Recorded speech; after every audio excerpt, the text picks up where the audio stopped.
Selamat siang semuanya, perkenalkan nama saya Sofiana Yasinta Mimi, NIM 170303080,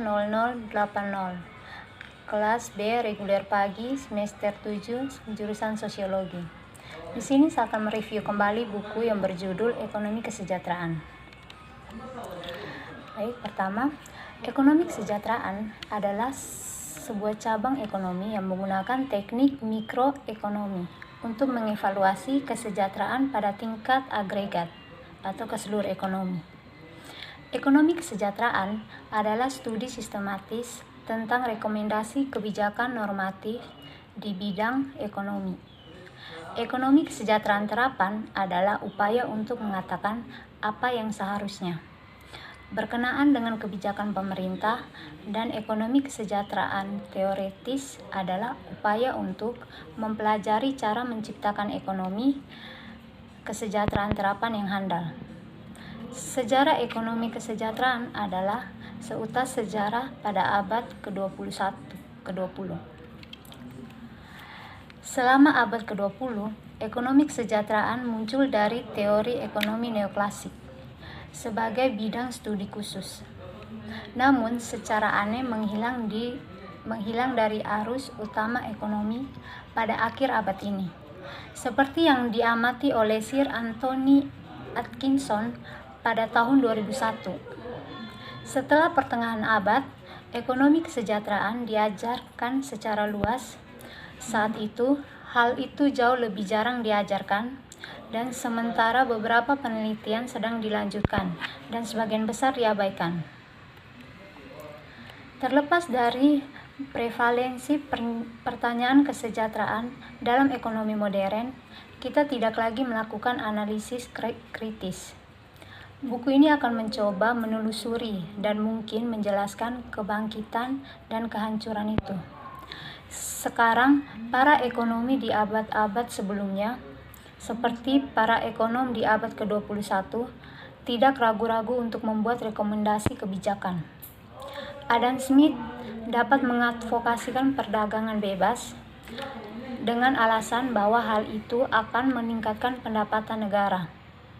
Kemudian Ricardo dapat menentang undang-undang jagung karena undang-undang tersebut akan menaikkan harga jagung dan menghilangkan pendapatan kepada tuan tanah. Kemunculan ilmu ekonomi neoklasik, terutama dalam karya Marshall, memungkinkan adanya fokus yang lebih sempit dan jawaban yang lebih tepat. Pajak cukai, apapun yang akan menghambat produksi, tidak diragukan lagi, tetapi tidak ada masyarakat yang berada tanpa pajak. Seberapa besar pajak tertentu akan menghambat produksi, dan mungkin beberapa pajak kurang membebani dengan cara ini daripada yang lain. Peralatan elastisitas penawaran dan permintaan, surplus konsumen dan produsen menunjukkan cara untuk menjawab pertanyaan pada tingkat detail itu. Pertanyaan yang tidak dapat dijawab oleh ilmu ekonomi klasik.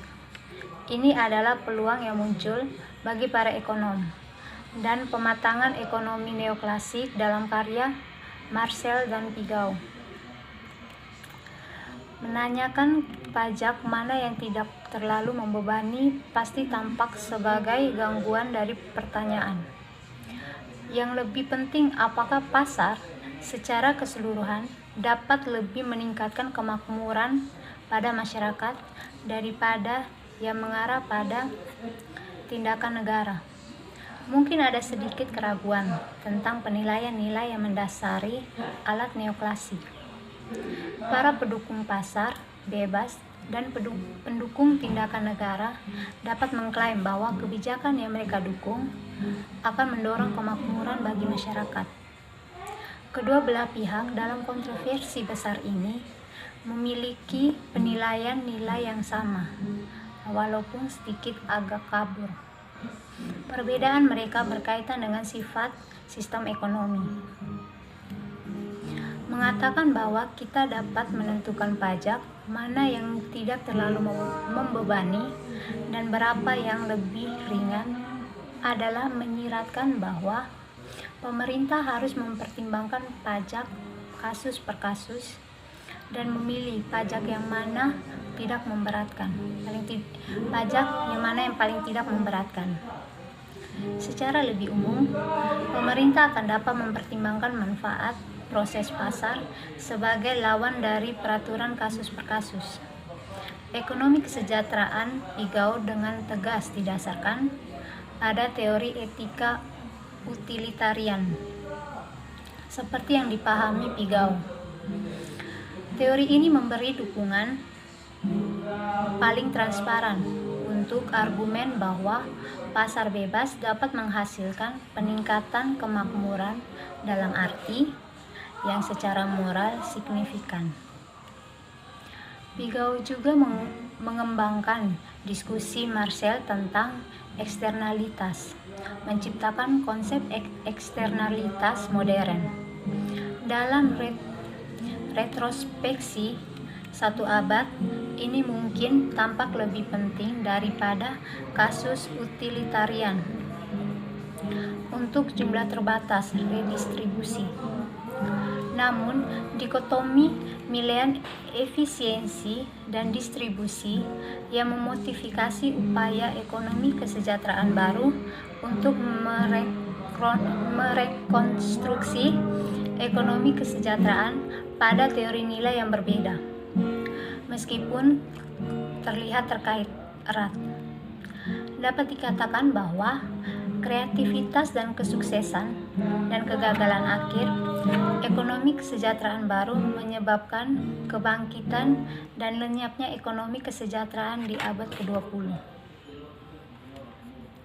Ekonomi kesejahteraan Pigou digambarkan sangat koheren dalam pengertian keserasian atau kekompakan yang terjadi karena adanya koordinasi.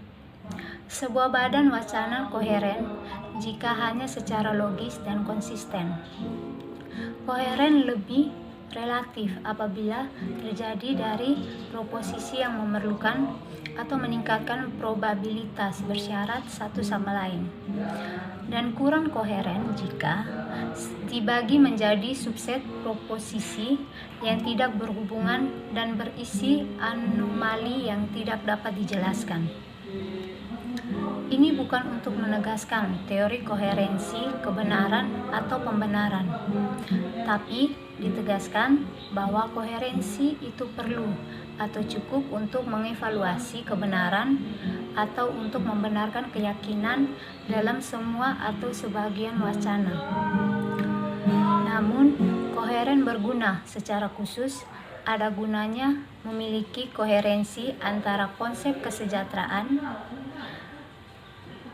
ekonomi dan teori motivasi, keputusan dan tindakan orang-orang di pasar. Jika kita mengadopsi konsep kesejahteraan dan teori tindakan ekonomi yang bertentangan satu sama lain atau tanpa koneksi logis atau probabilistik, kita akan mengajukan pertanyaan mengapa di satu sisi orang tidak termotivasi oleh apa yang kita anggap sebagai kesejahteraan mereka, atau di sisi lain apakah sebuah konsep kesejahteraan bisa bermakna jika tidak berkaitan atau memang bertentangan. Motivasi yang digunakan motivasi yang diungkapkan orang melalui tindakannya. Ekonomi kesejahteraan Pigou sangat koheren dalam pengertian itu. Sebagian besar cerita yang akan diikuti adalah upaya untuk mempertahankan koherensi itu tanpa sadar.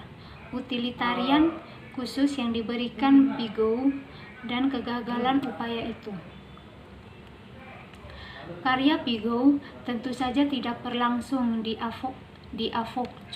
avokum, tetapi sebaliknya, secara masuk akal dapat dianggap sebagai kematangan tradisi neoklasik yang telah tumbuh pada sepertiga terakhir abad ke-19.